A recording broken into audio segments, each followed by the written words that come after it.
2 seasons ago, Jonathan India took the baseball world by storm as the Red Sparrow charged his way onto the Reds roster and became baseball's Rookie of the Year.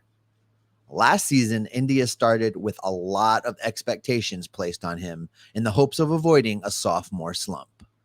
Today, we are going to look back on that sophomore season and discuss what's ahead for Jonathan India.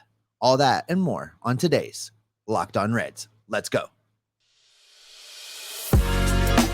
You are Locked On Reds, your daily Cincinnati Reds podcast, part of the Locked On Podcast Network, your team every day.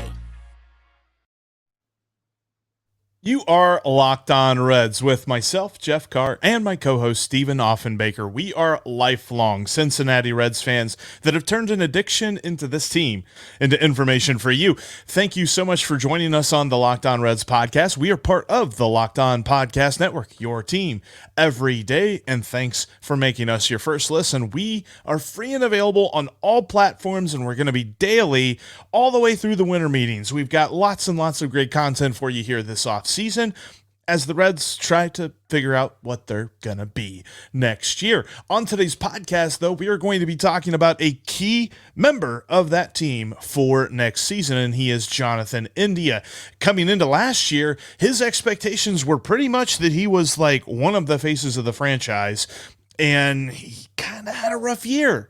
And that rough year has borne some questions that we will explore on today's podcast. But Steve, the place that we will begin is with his performance in 2022, because coming into the year, the expectations on the Rookie of the Year really couldn't be any higher, but they were quickly missed when he messed up that hammy in April.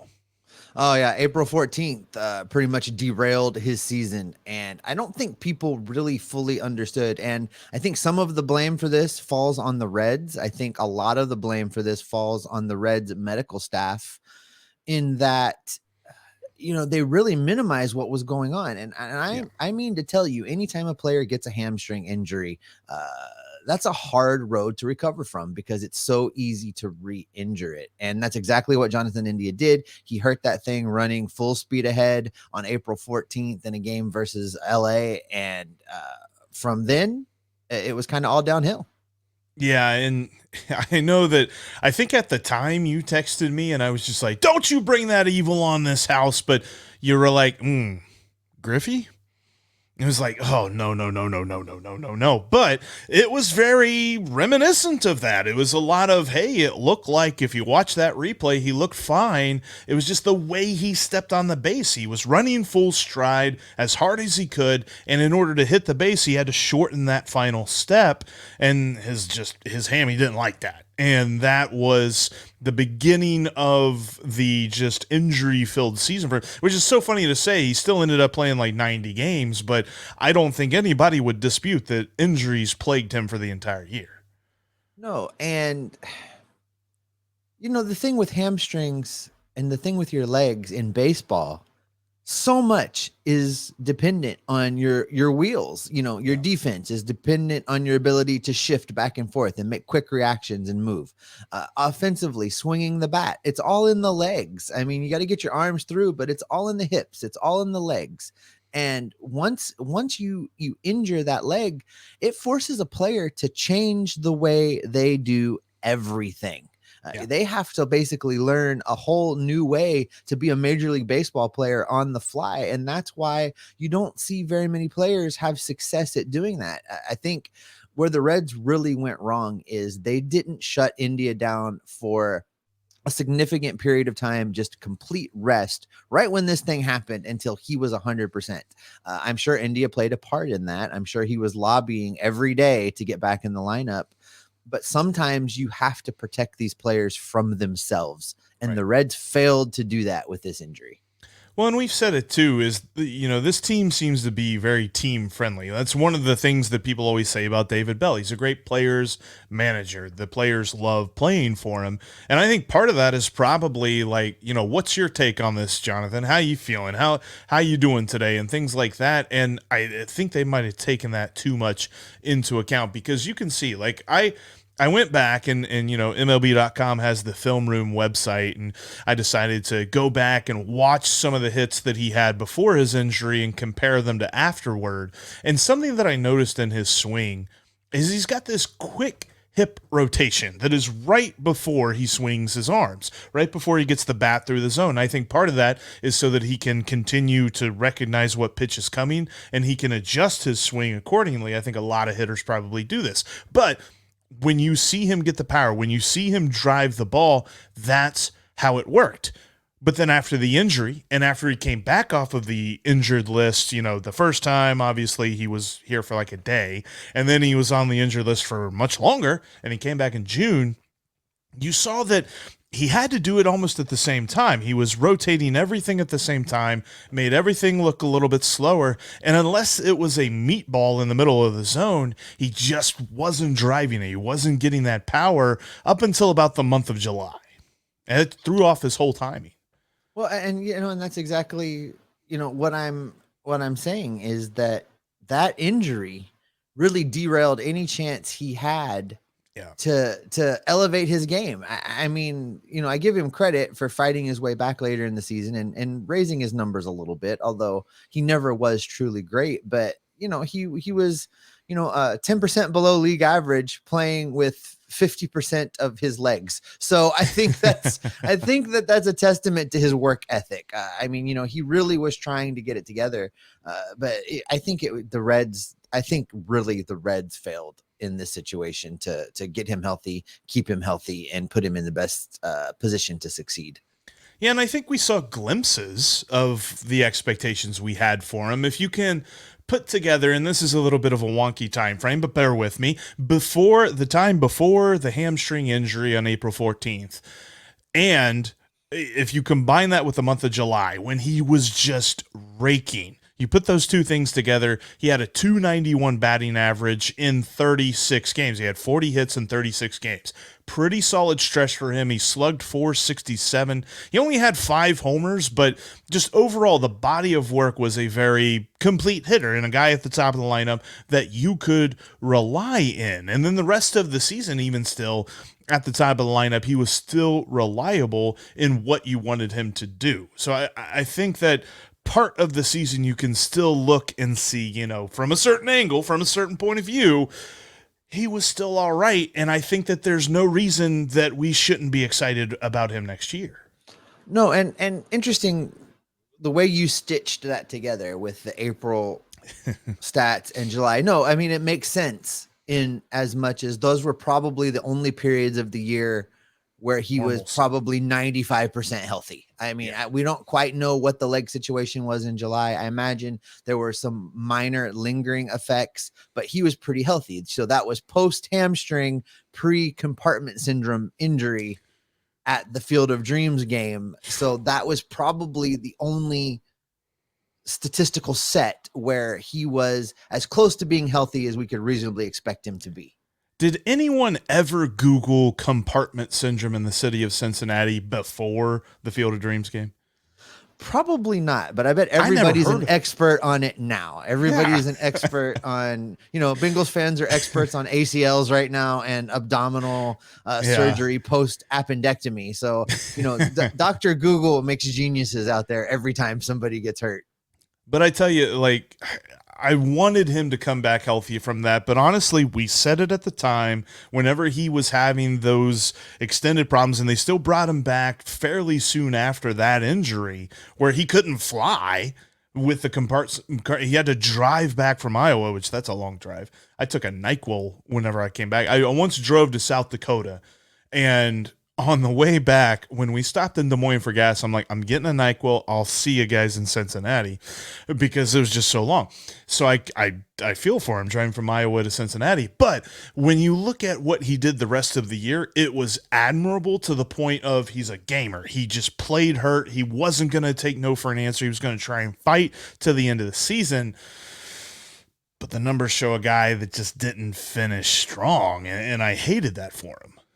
No, and I was screaming in our text chat, shut him down. He should have been shut down. And there were several players like this. And I think, maybe in a year where the injury situation for the Reds as a whole hadn't been just so god awful, the Reds might have shut him down. But, at that point of the year, if they had shut down India, if they had shut down a couple of the other guys we were saying shut down, I really, truly feel like you may have got yourself a 30-day contract with the Reds. Just you're at the ballpark enough. They see you in the stands. They would have given you a jersey and told you to play third base. Yeah, that's going to be one of our hopes and our thoughts and our feelings for next year, is that the Reds just don't at some point have an entire starting lineup and starting rotation and a couple of relievers on the injured list, because that's what it felt like for much of the year last year. And India was no exception. I mean, his expectations were missed almost immediately, and it was all just because of injury, even though he did what he could to fight through it. Well, India's defense was dreadful all year, and injured or not. And some people have said, maybe even me, that it might be time to move him to another position. We're going to talk about what that could look like coming up next. But before we talk about India's defense, I want to talk to you about SimpliSafe, because the numbers don't lie. In the last decade, over 4 million people have chosen SimpliSafe Home Security to protect their home. At SimpliSafe, your safety is the only thing that matters.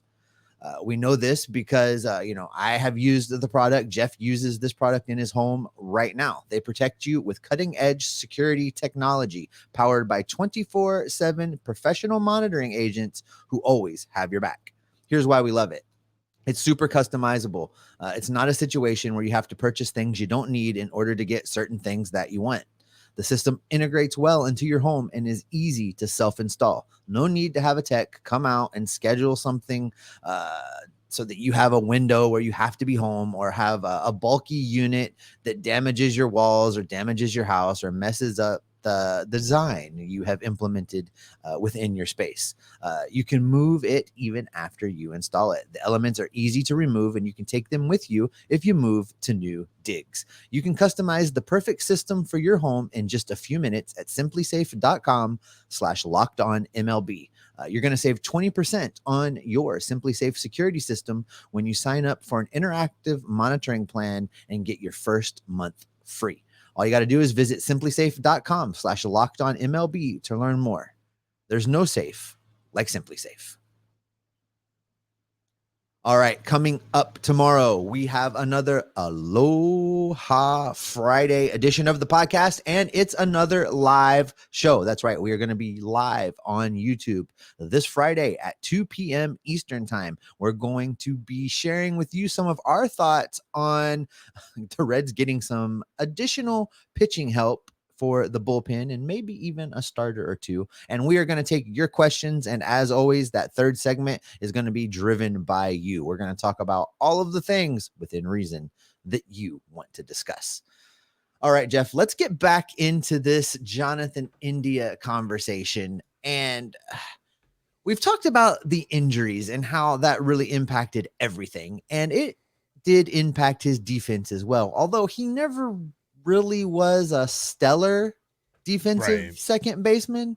But, if you take somebody starting down here, low rating, and you break their wheels, they're obviously going to play even worse. But, there's some clamoring in the world that says, should India move to another spot? I tell you what, Steve, I think we'll talk about that here in just a minute, because I think it bears kind of fleshing out a bit. What are we talking about when we say that India was not good defensively? Because a lot of what we know from fielding just is the eye test, what we see. There were plenty of plays where it just felt like India didn't have it. India wasn't getting to it. India could have had it and just kind of botched it up a little bit.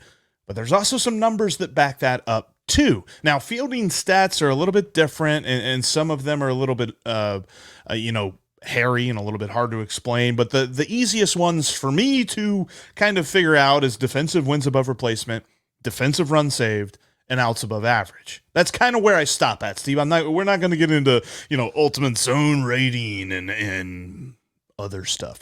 So. I have a couple quick thoughts before you dig through these numbers. Yeah. One, Yeah, the defensive metrics. Whew, they're hard to find a good one that really paints the picture. And the other thought that I was having over here smirking while you were talking is how funny it is, the thought of you and I sitting in the stands at Great American Ballpark with our beer and fry box going, we could have got to that ball.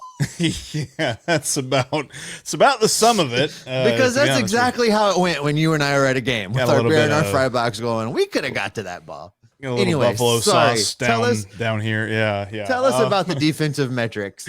Yeah, because when you look at Jonathan India, I think it's important to at least have some frame of reference. So when you look at Major League second baseman who played at least 700 innings, so they got a decent amount of playing time. Jonathan India actually did not play the minimum to be a qualified fielder or anything like that, so you kind of had to change this out a little bit on Fangraphs, but 700 innings, that's still a lot of baseball. Steve, it's still way more than either you or I played at second base.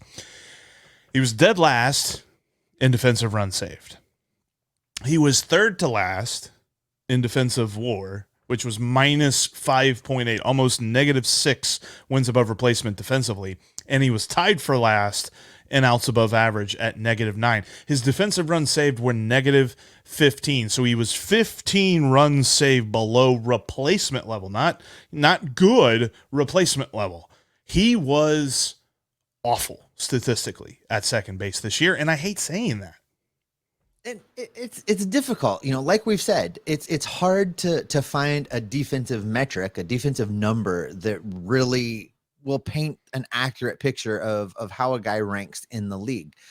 But when you combine it with what you said right up top, which is a lot of us use the eye test. A lot of us can watch a play and be like, I think he probably should have got that. I think he probably should have made that throw. I think he was in the wrong spot. I think when you combine those two things, when you put some kind of number with it and you combine it with that eye test where all of us, listen, you don't have to have a business card that says baseball expert on it to have watched enough baseball to know when something's not quite right. And Right. I think that's one of the things that makes our listeners so special is they're heavily invested in the game of baseball and they know bad when they see it, just like they know good when they see it. And Jonathan's defense, he has a lot of great qualities. His defense, not really one of them.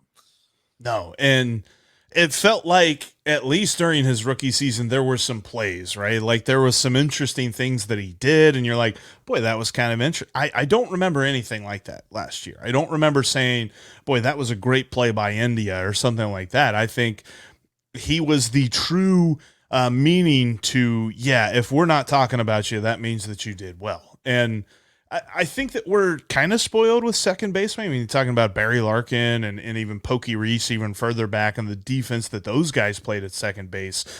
India's nowhere near those guys, but we just kind of want him to be average. Like his rookie season, he was average. He was replacement level in all of these categories, except for outs above average. He was below average in that stat category, but it just got so much worse. And it's like you said, whenever you take a dude whose ceiling is already kind of low and you lop off one of his wheels, he's going to get worse. Well, the defensive moments of shining star that you're talking about, I think that's where the injury comes into the play. In his rookie season, when he was healthy, there were moments where he would do something and you would think, okay, he has room to grow into this position. I think the injury took that away. It kept him from making those occasional Gold Glove type, plays at second base, and just to save barehanded throw, stuff like that. Yeah. And just to save you from having to read through the tons of comments you're going to get, I know that you meant Joe Morgan at second base and not Barry Larkin at second base. So everybody's, you did. So everybody can just save their comments. And I know why. I know why. I know why you did that, but it's okay. So the Reds do have a long history of some good defense over there at that position, going all the way back to the Big Red Machine. So. We're spoiled with a lot of things in Cincinnati, and defense at second base has been one of them. My mind, it's just all over the place. Because I feel for it. I feel for this discussion about Jonathan India, because a year ago it was elementary. A year ago it was written in stone. This is our dude, leadoff hitter, second baseman. Boom, we're done. End of discussion. However, things that we saw this last year have brought not necessarily the leadoff part, but the second base part into the forefront? And is this something that we should just continue to pencil in, because the numbers say that he's not a good second baseman? That's what they say. It's true. In the current situation, Jonathan India, at least defensively, may be more of a liability than a strength. I think I have to agree with you, Steve. So what's to be done? Does he become a full-time DH at the age of 26? We'll tell you what should happen coming up in this next coming season just here in a moment. But first, want to make sure that, you can follow us on Twitter. In between shows, you can follow me at Jeff Carr with 3 Fs. You can follow Steve at S. Offenbaker with 2 Fs. And you can follow the show at Locked On Reds. Plus, you can follow us right here on the YouTube. If this is your first time watching us, make sure that you hit the follow button and the bell to get notified whenever we've got new content for you. Like Steve mentioned just a moment ago, we're going to be live tomorrow for an Aloha Friday, where you get to be the driver. You get to ask us some questions and stuff. So make sure that you're following us, because we're going to be here throughout the off season and all the way up to pitchers and catchers reporting and beyond. But Steve, as we talk about this off season and things that maybe the Reds should explore, maybe there should be some plans in the works. We've already asked this. Do you move Jonathan India, and where do you play him? And then if you're moving him, who plays second? Well, I think it gives the Reds a unique ability to solve a few problems. We talked about this yesterday with a decision on Tyler Stevenson. And once they make that decision, it makes it easier for them to make other decisions. So let's just assume they've made a decision on Tyler Stevenson heading into the 2023 baseball season. I think the next decision they've got to make is what to do with India. For me, the Reds outfield right now is very, very thin. Yes. If we take it the way it's constructed today, Aristides Aquino is still a major part of this outfield. We've got the YouTube dubbed F Troop as the remainder of the outfield in Fraley, Friedel, and Fairchild, taking significant at-bats out there, which that may not necessarily be bad, but a couple of those guys are clearly platoon guys. So you're going to need more right-handed bats out there. I think the easy fix is to move Jonathan India into a corner outfield spot and let him get reps out there. And here's the key to this. You do that now. You do that heading into spring training, so that by the time 2024 rolls around and we're just flush with great defensive middle infielders, India's already learned his new position. He'll be proficient in the outfield. He'll have the reads down. He'll be able to contribute. We keep that bat in the lineup and allow that shuffle that we talked about with the designated hitter position. No, you don't make India a full-time designated hitter at age 26. They need to use the designated hitter as the off day, air quotes included, to shuffle guys through and keep bats in the lineup that you want to keep in the lineup, but still allow guys to rest a little bit. It's the perfect solution, but it has to involve India moving elsewhere, creating a spot on the infield for somebody else, and allowing that dynamic to develop. See, the thing with this that I wonder, and we talked about it whenever we mentioned his poor performance in the field, is that the injury. Like, I still kind of want to see him healthy and see if he can play second base. And then also you look at this and you say, what is the effect going to be on his overall game? Is he just going to move to left field and remain the same hitter? Remain the same personality? Like, is this going to affect his confidence as a dude? And I know that overall it's hard to say that, and you can't really predict that, but is this going to be something that just kind of messes with the game? Because I feel like this is the same conversation we had with Nick Senzel when he was coming up, and we've had with other guys where it's just like they're, a player without a position, a bat without a spot in the field, and is that going to hurt him? So here's the thing, Jeff, and here's why it's different than Nick Senzel. The organization 100% absolutely jerked Nick Senzel around. We all can agree that he could have been handled a whole lot better than he was. With Jonathan India, and here's why it's different. they're going to have to find a spot in the lineup for him, because beginning a year from now, when we're talking about 2024, Jonathan India is not going to be anywhere near the best defensive second baseman on this roster. There are guys coming that play so much better on the infield than even a healthy 100% Jonathan India played. I'm looking at Matt McClain. Matt McClain is a defensive wizard. Ellie De La Cruz is coming and plays much better defense on the infield than Jonathan India. Noel V. Marte plays much better defense on the infield than Jonathan India. I mean, hell, Jose Barrero can't hit, but he plays better defense on the infield than Jonathan India. There are a lot of guys with a whole lot better leather than Jonathan India. Jonathan India, for the good of the team, for the good of his career, and to get some wins, needs to make a move to a new position. Okay, so we do this. Jonathan India, he's the left fielder now. Second base? Who's on second base? No, wait. Who's on first? What's on second? Oh my goodness. So it creates some interesting questions, because you and I have off air, we haven't got to the on air portion of this, but we've been wondering what exactly they're going to do with Mike Moustakas. Are they going to eat that contract? Are they going to try and find a way to justify keeping him on the roster for a period of time in the hopes that he can show he can hit righties as a designated hitter and then maybe flip him for a bucket of baseballs? I think that's what the Reds are hoping for, a way to keep him around long enough to maybe trade him for at least half of the contract, something to recover some of that money. So this allows them to do that. I think you have to keep Moustakas around for just a minute when you make this move, and maybe you play him defensively at second base. Maybe you play him defensively at third base, and you start shuffling the dominoes. I think a quick, easy answer outside of that is you put Spencer Steer at second base every day until one of the other prospects comes up and takes it away from him and forces Steer back into either the utility role or over to another position. I do find it interesting that as he was coming up, Spencer Steele played a little bit of time at corner outfield. I don't necessarily know that it was enough to say that, yes, we could stick him in the corner outfield. But no, I tend to agree with you. I think that of the guys that are still on this roster, I think you're probably talking about Spencer Steele at second base because, we're not going to see guys. I fully believe like Matt Reynolds is probably going to be a non-tender candidate because he's, under team control. But the Reds have a lot of guys they got to pull up. And this will be an episode that we have here in the next couple of weeks is what do the Reds do with this roster ahead of the Rule 5 draft? They got a lot of guys they need to protect.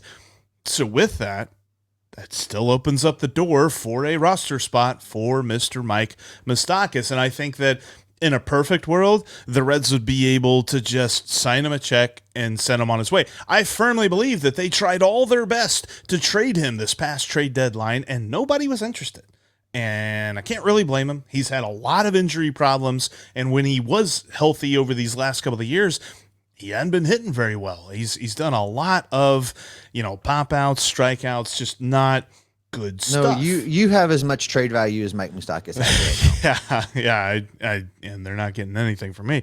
So I think that overall, you're right. They almost have to kind of go into this hand of poker with a couple of twos and Mike Moustakas and just hope that they hit and they're able to trade him for something, anything. Literally, player to be named later. Anything. They got a player to be named later for Tommy Pham. Can they do that for Mike Moustakas? Probably. Except Tommy Pham played a little bit better than Mike Moustakas did. He just had I think it's good that we're having this conversation now. And we're going to continue to have this conversation, Jeff, because what we're going to have to bear in mind, what we're going to have to remember and not freak out about when the 2023 baseball season gets underway is what we see on opening day, what we see the first few weeks, the first month even, is not going to be anywhere near what this team looks like by the end of the season. There's going to be a lot of moving parts all season long as they try guys out, as they experiment, as they bring prospects up. People are going to be moving. They're going to be shifting. We're talking about a ban to the shift. And yeah, we're going to ban the shift, but there's still going to be a whole lot of shifting in Cincinnati because guys are going to be asked to do things they haven't had to do before. They're going to be asked to play places they haven't played before. And I think the Reds are going to go all in on creating that interchangeable parts lineup where, there are everyday players, but they're not everyday starters at a certain position. Yeah, I definitely think that you're right there. And we're talking about a team that last year played almost 69 different players. Don't think that you would have had me guess anywhere near that number on opening day. Who knows how many players they're going to play this year? Probably not going to be that many, at least Oh, I hope I kind not. of hope. Because if it is, that means another 100 loss season. I mean, playing more players does not mean that you're doing better. That means that you're searching for anything and everything. I think we'll see less players play this year, but I'm with you. I think that we're going to see, and Nick Krall said as much on his kind of like, season exit interview. He was just like, we do not have spots right now. Like, guys are not penciled in right now like they think they might be. And I think that you're right. I think that we're going to see a lot of movement, and Jonathan India could be one of those guys that moves. Absolutely. There's going to be a lot of moving parts. There's going to be a lot of shifting around, and you and I are going to have that covered all season long, and we're going to be talking about it all off season. And that is probably a good spot to wrap it up for today, Jeff. That's going to do it for this edition of Locked On Reds. Coming up tomorrow, again, we have a live Aloha Friday for you. Make sure you are right here on YouTube so that you can give us questions and comments in the comment section as you are in the driver's seat for a large portion of the show. Thanks for making Locked On Reds your first listen. Now, for your next listen, check out the Locked On Sports Today podcast. They have the biggest stories of the day, plus instant reactions, big game recaps, and the take of the day. I bet they're going to be talking about that combined no-no in the World Series that just went down as we record. Locked On Sports Today is just like Locked On Reds. It's available on the Odyssey app, YouTube, and wherever you get your podcasts. All right, Jeff, there are a lot of questions to be answered as we move through the offseason with the Cincinnati Reds. What can the people expect from me and you? They can expect us to be honed in on everything that the Reds are doing this offseason. Any and all reports out of the Reds front office down by the river. And this offseason, make sure to tell your friends to check out Locked On Reds, because we will have your Reds fix every single day, because we are Locked On Reds every single day.